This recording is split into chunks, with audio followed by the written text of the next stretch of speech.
Sir. ఎంతమంది రైతులు ఉన్నారు ఇలా? అరే నేను కూడా ఒక రైతునే.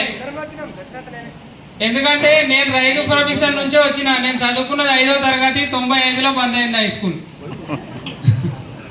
మా ఊళ్ళో 5 వరకే ఉన్నది. అప్పటి నుంచి వేరే నాకు వ్యవసాయం ఉన్నది కాబట్టి నేను అగ్రికల్చర్ చేస్తూ మొన్న రీసెంట్గా నేను ఆగస్టులో నాకు ఇంతకుముందే ఉంది ఇంట్లో వస్తువుల వాడుతోటి ఆగస్టుల నుంచి మెల్లమెల్లగా స్టార్ట్ చేసిన. డిసెంబర్లో పికప్ ఎత్తుకున్నది. మరి డిసెంబర్ 25 తారీఖు రోజు నాకు లీడర్స్ అందరు దొరికారు. 60 దాకా దొరకలేరు.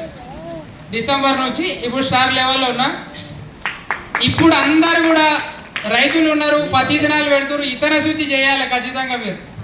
ఇతర శుద్ధి ఎందుకంటే ప్యాకెట్ ఇప్పుడు పత్తి పెడుతున్నారు, ఒడ్లు పెడుతున్నారు, ఇంకా వేరే ఓరి నాటేస్తుంటాము, శనగలు పెడతారు, కందులు పెడతారు, మక్కలు పెడతారు, ఇంకా వేరే ఎవరు ప్రొఫెషన్ వాళ్ళు పెడతారు. ఇతర శుద్ధి ప్రతి ఒక్క రైతు అగ్రి ప్రొటెక్ట్, అగ్రి ఉమేక్ 1 కిలోకు 5 ml ఉమేకు 5 grams ప్రొటెక్ట్ కలిపి మీరు విత్తనాలు పెట్టుకుంటే మొలక శాతం పెరుగుతుంది, మొలక నాణ్యతగా ఉంటుంది. నేను ఎందుకంటే నేను వాడినా కాబట్టి నేను చెప్తున్నా. నేను అందరికి నేను ఉల్లినారుకు ఎట్టికి చల్లిన టైం అయిపోయింది అని చెప్పి బంతి పువ్వులు ఉంటే బంతి పువ్వులను రోటలు కొట్టి ఇత్తులు అట్లే చల్లిన. నేను ఇతర శుద్ధి చేసి నాకు 4 ఎకరాలకు వచ్చే నారు నాది బోరు పోయలేదు కాబట్టి 4 ఎకరాలు వేయలేకపోయినా అంత అమ్మేసిన. ఎక్సలెంట్ రిజల్ట్ ఉంటుంది. మొలక శాతం ఏ మొలక కూడా చచ్చిపోదు. ఇప్పుడు కొన్ని పదనంది అట్లా ఇట్లా ఉన్నా కానీ మొలక మాత్రం సావది. వండర్ఫుల్ రిజల్ట్ ఉన్నది. నేను ఉల్లిగడ్డ కూడా వేసిన. నేను ఇంతకుముందు కూడా చెప్పిన ఒక పిడికెట్ మసాలా వేయలే 150 బస్తాలు అయినాయి. 25 గుంటలు. ఒక్క పిడికెట్ మసాలా కూడా వేయలేను. నెల రోజులు అవుతుంది. ఇప్పుడు తాటుపత్తి కాగితం కప్పి అట్లనే ఉంచిన చేనుకాడ నిన్న తీస్తే ఒక గడ్డ ఊర మురగలేదు. అవతల మా తమ్ముడు వేయలేడు, మురిగి 4 సంచులు వేస్తే 2 సంచులు మిగిలి.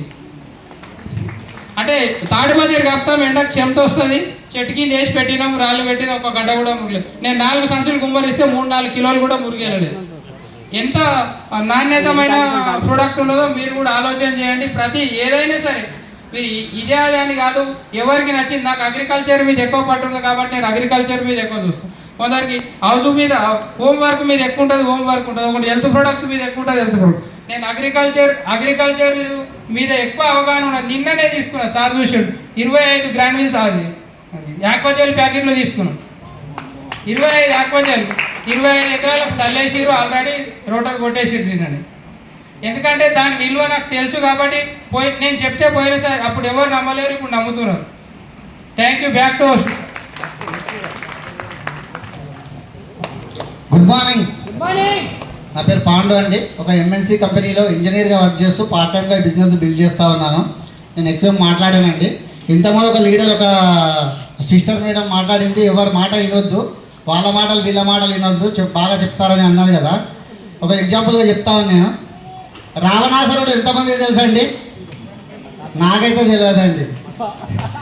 చెప్తే విన్నా. రావణాసురుడు అనేవాడు పరమశివుని తపస్సు ద్వారా ఆయన అనుగ్రహాన్ని పొందిన వ్యక్తి. ఆ రావణాసురుడు అంటే రావణ బ్రహ్మ అంటారు. కానీ ఆ రావణ బ్రహ్మ ఏం చేసిండు? మంచేదో చెడేదో తెలుసుకోకుండా ఒక శూర్పణఖ మాట విని తన లైఫ్ని నాశనం చేసుకున్నాడు. అవునా కదా? ఇక్కడ ఇంత మంచి ప్లానింగ్ ఇంత చేసి ఆడికి పోయిన తర్వాత బయటకు పోయిన తర్వాత ఆ మాట ఈ మాట విని మనం లైఫ్ ఖరాబ్ చేసుకుందామా? ఇక్కడ వాస్తవం ఏంది అవాస్తవం ఏంది తెలుసుకొని బిజినెస్ బిల్డ్ చేయండి. రావణాసురునిలాగా కావద్దు. Thank you very much.